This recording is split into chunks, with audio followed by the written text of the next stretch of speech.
Kamusta mga boss? Welcome sa aking munting channel, ang Kanta Kwento. Ngayon mas makikilala nga natin ang Mission Souls, lalo na sa apat na magkakapatid.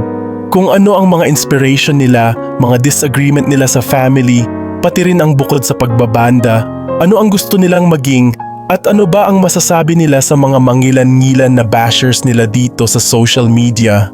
Pero bago tayo magumpisa, kung bago ka dito sa ating channel, hihingin ko po muna ang inyong like at subscribe bilang suporta sa ating channel, pati sa ating FB page. Paki-comment mo din kakwento kung taga saan ka para malaman ko kung hanggang saan umabot ang kwento nating ito. Maraming salamat. Umpisahan na nga natin mga kakwento. Ang mga clip ng sagot nila dito ay nakuha natin sa isang interview nila online.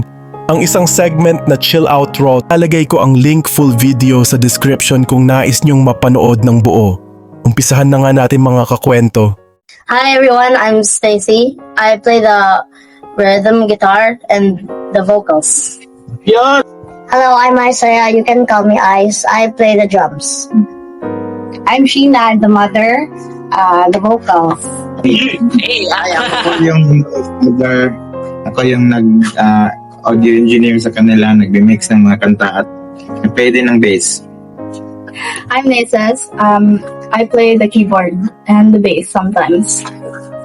I'm Nisha and I'm the lead guitarist in the band. And I play the bass also.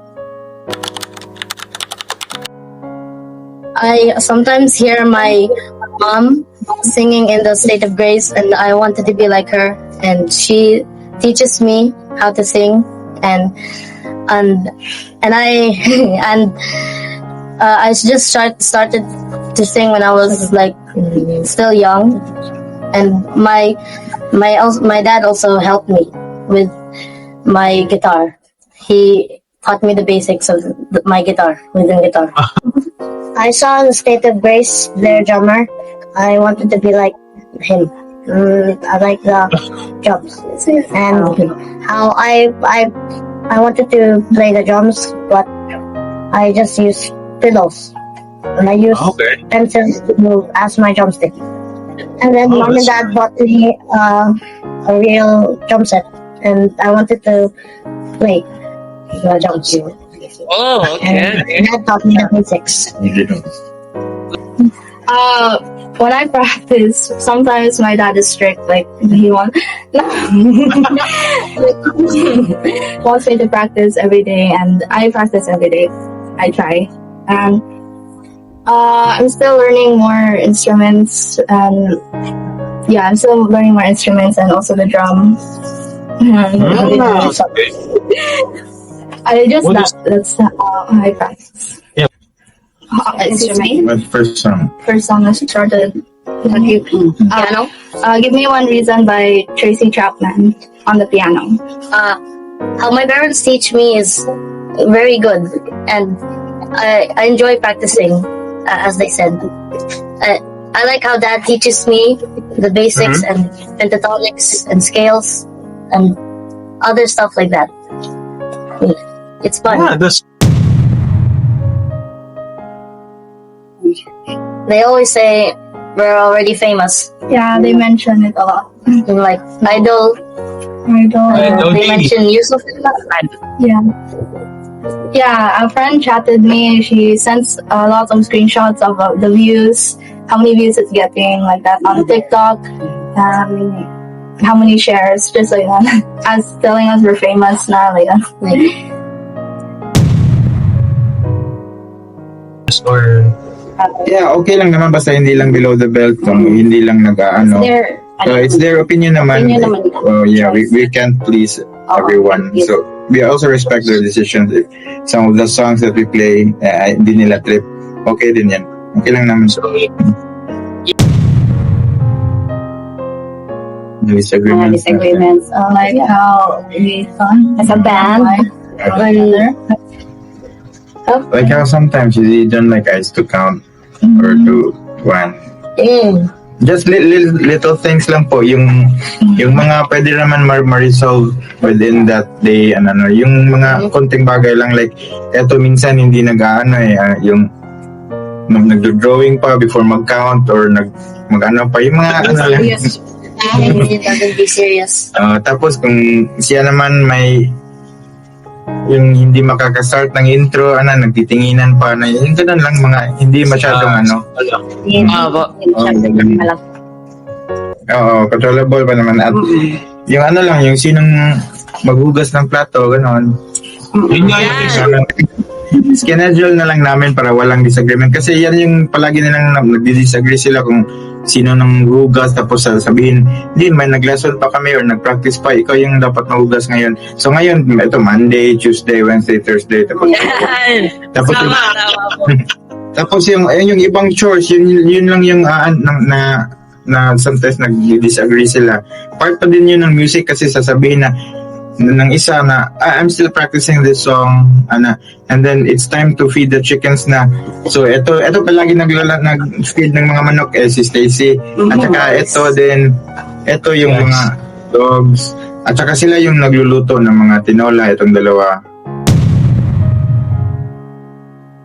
You mentioned earlier typecast daw, Typecast.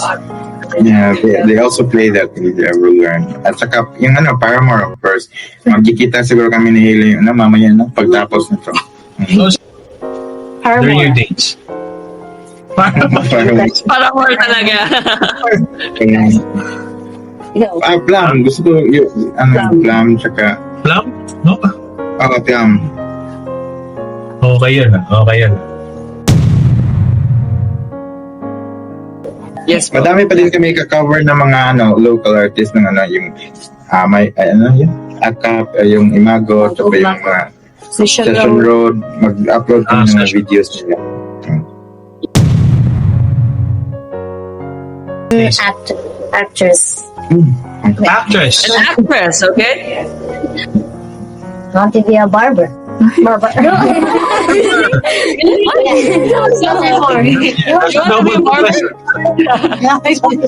Really?